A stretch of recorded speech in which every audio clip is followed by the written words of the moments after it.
नमस्ते। जब भी शेयर बाजार धड़ाम से गिरता है तो इंटरनेट पर कैसी अफरा तफरी मच जाती है ना? चारों तरफ बस एक ही शोर, घबराहट और पैनिक। लेकिन इसी शोर शराबे के बीच कुछ खास तरह की बातें हमारा ध्यान खींचने लगती हैं। आज के इस विश्लेषण में हम इसी फाइनेंशियल हाइप के पीछे के विज्ञान को डीकोड करेंगे। हम समझेंगे कि मार्केट क्रैश के दौरान ये जो क्लिकबेट होते हैं ना, ये असल में कैसे काम करते हैं और इनके पीछे क्या गजब की रणनीति छिपी होती है। चलिए सीधे मुद्दे पर आते हैं। अब देखिए, जब बाजार लाल निशान में होता है और हर कोई घबराकर बस ये ढूंढ रहा होता है कि आगे क्या करें, तो सबसे पहला हुक जो स्क्रीन पर नजर आता है वो कुछ ऐसा होता है। मार्केट क्रैश बराबर गोल्डन चांस। जरा सोचने वाली बात है, एक तरफ डर का माहौल है और दूसरी तरफ ये सेंसेशनल लाइन तुरंत एक उम्मीद जगा देती है। ये ऐसा है जैसे अंधेरे कमरे में अचानक कोई टॉर्च जला दे, जिससे रुककर सोचने पर मजबूर होना ही पड़ता है। और फिर बिना एक भी सेकंड बर्बाद किए एक और भारी भरकम शब्द फ्लैश होता है, बिग अपॉर्चुनिटी, वो भी एक चमकते हुए रॉकेट इमोजी के साथ। सच कहूं तो ऑनलाइन स्टॉक एडवाइस की दुनिया एक गूंजते हुए इको चेंबर में बदल जाती है। आवाजें लगातार बहुत तेज होती जाती हैं। ये रॉकेट इमोजी तो जैसे आज के टाइम में वित्तीय साक्षरता का नया लोगो ही बन गए हैं। माहौल ऐसा बन जाता है मानो रातों रात कुछ बहुत ही बड़ा, कुछ जादुई होने वाला है। इसी उत्साह के बीच एक लाइन आती है, ऐसा मौका रोज नहीं मिलेगा। ये कोई आम वाक्य नहीं है, ये मनोवैज्ञानिक रूप से डिजाइन किया गया है। ये दिमाग में तुरंत एक आर्टिफिशियल स्कार्सिटी यानी कृत्रिम कमी पैदा कर देता है, जिसे हम आम भाषा में फियर ऑफ मिसिंग आउट या एफओमो कहते हैं ना। बस वही, भावनाओं को भड़काने और जल्दबाजी में बिना सोचे समझे फैसले लेने पर मजबूर करने का ये एकदम अचूक और टेस्टेड तरीका है। बात यहीं खत्म नहीं होती। एक नैरेटिव जो बार बार लगातार इस्तेमाल होता है वो है गिरते शेयरों में बड़ा मौका।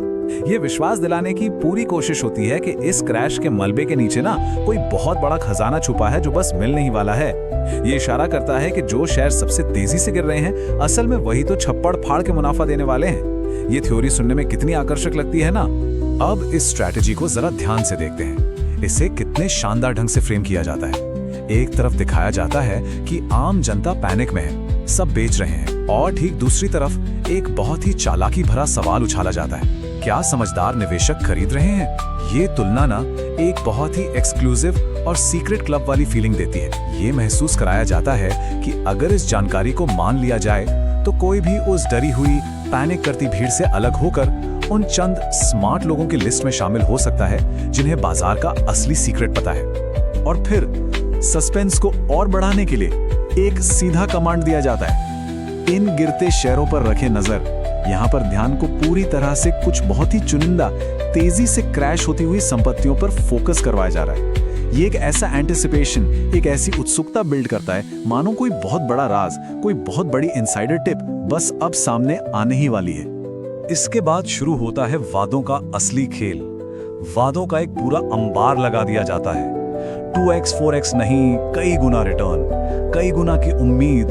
इन शब्दों को इतनी बार, इतनी आक्रामकता के साथ रिपीट किया जाता है कि बस ये एक के बाद एक लगातार प्रहार जैसा है। इसका इकलौता मकसद दिमाग में ये बात सेट करना होता है कि बस यही वो एक जादुई तरीका है जिससे पैसा रातों रात डबल, ट्रिपल या 10 गुना हो सकता है। और फाइनली ये सारा का सारा हाइप अपनी चरम सीमा पर पहुंचता है इस एक अर्जेंट अंतिम सवाल के साथ, क्या यही सही समय है? इस पॉइंट तक उत्साह और पैनिक को इतना बिल्ड कर दिया गया है कि ये सवाल तुरंत बिना सोचे एक वित्तीय निर्णय लेने के लिए पुश करता है। ये वो मोमेंट है जहां दिमाग तर्क छोड़कर तुरंत एक्शन लेने के लिए छटपटाने लगता है। अच्छा, अब यहाँ जरा ब्रेक लगाते हैं, अपनी स्पीड थोड़ी कम करते हैं और पर्दे के पीछे देखते हैं।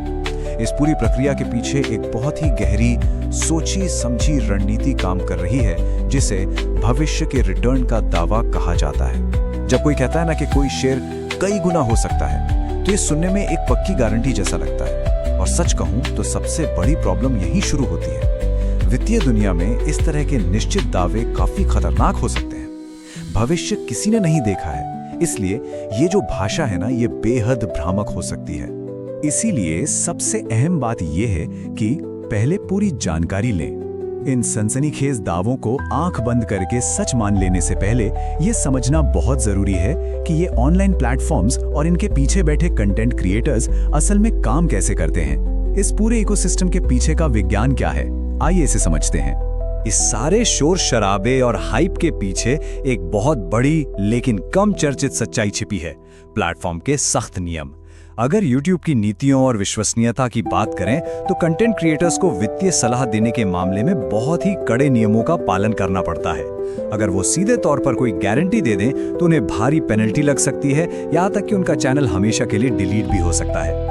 और बस यहीं से शुरू होता है नियमों के साथ लुका छुपी का असली खेल। सीधे तौर पर यह दावा करने के बजाय कि शेयर कई गुना हो सकते हैं, इसे बहुत ही स्मार्टली एक सुझावात्मक प्रश्न में बदल दिया जाता है। क्या कई गुना रिटर्न का मौका बन सकता है? इस तुलना पर गौर किया जाए। ये चतुर भाषाई रणनीति दिखाती है कि कैसे क्रिएटर्स अपनी बात भी कह देते हैं, हाइप भी बना देते हैं और किसी भी नीति उल्लंघन से साफ बच निकलते हैं। तो निष्कर्ष ये है कि निश्चित बयानों के बजाय इस तरह प्रश्नवाचक या संभावना का इस्तेमाल करना कोई इत्तेफाक नहीं है। ये एक बहुत ही सोची समझी स्ट्रैटेजी है। एक रिस्की स्टेटमेंट को एक काल्पनिक सवाल में घुमाकर क्रिएटर्स अपने चैनल और विश्वसनीयता को तो सुरक्षित रखते ही हैं, साथ ही दिमाग में उस भारी भरकम मुनाफे की तस्वीर उकेरकर ध्यान खींचने में भी पूरी तरह से कामयाब हो जाते हैं। चलिए आज के इस विश्लेषण को इस एक आखिरी सवाल के साथ समेटते हैं, जो इस पूरी कहानी का एकदम परफेक्ट सारांश है। क्या ये शेयर पलट सकते हैं?